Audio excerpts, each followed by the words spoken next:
J'ai vraiment du mal à me dire que là j'arrive même plus à faire 1 mètre à vélo. Ça fait 4-5 fois que j'essaye de repartir et j'y arrive pas quoi. J'y arrive pas.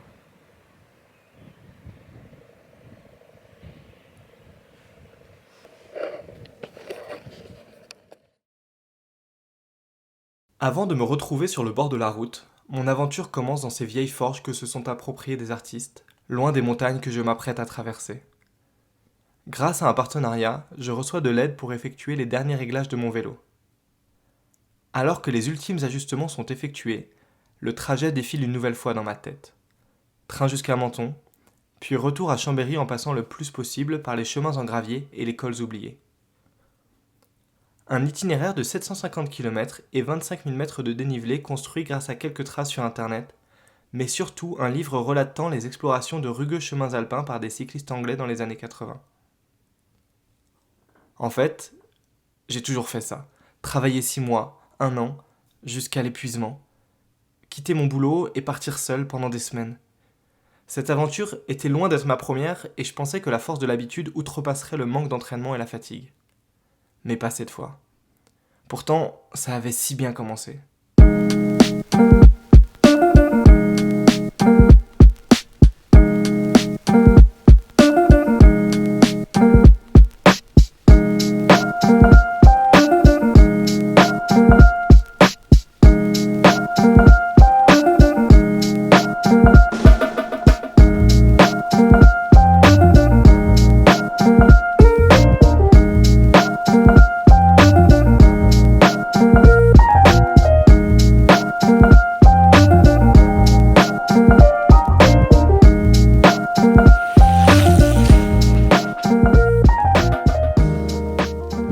Je suis si heureux dans ces montagnes endormies, léthargique d'une saison d'hiver à peine finie et d'un été qui n'a pas encore vraiment commencé.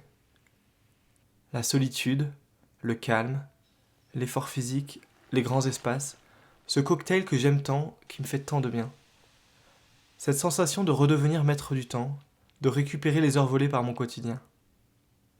Chaque coup de pédale me rapproche de la quiétude des paysages, d'une quiétude intérieure.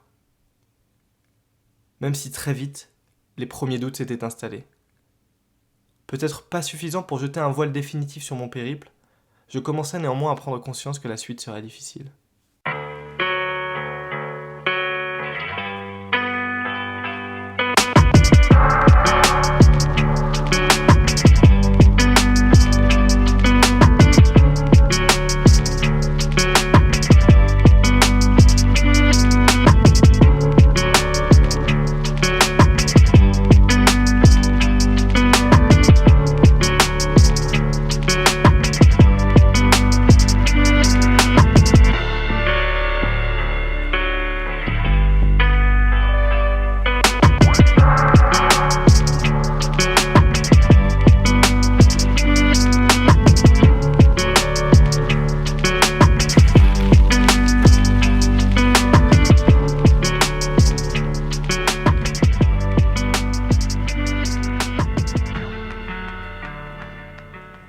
Ah putain,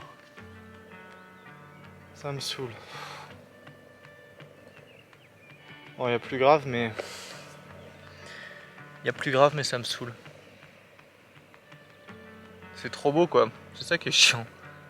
C'est que tout est magnifique, tout est trop bien. Et j'ai un putain de genou qui marche pas quoi. Si je me le cache un temps, j'ai compris que je ne repartirai plus. Mon genou m'a définitivement dit stop. Il m'est impossible d'appuyer sur la pédale sans crier de douleur. C'était un bel échec. Une fois digéré, il me servira.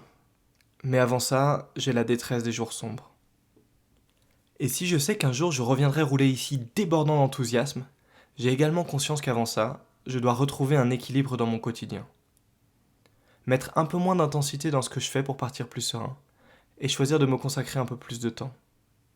Me concentrer sur ce que j'aime le plus. Avoir le temps de réfléchir, prendre des images, marcher, et bien sûr, rouler.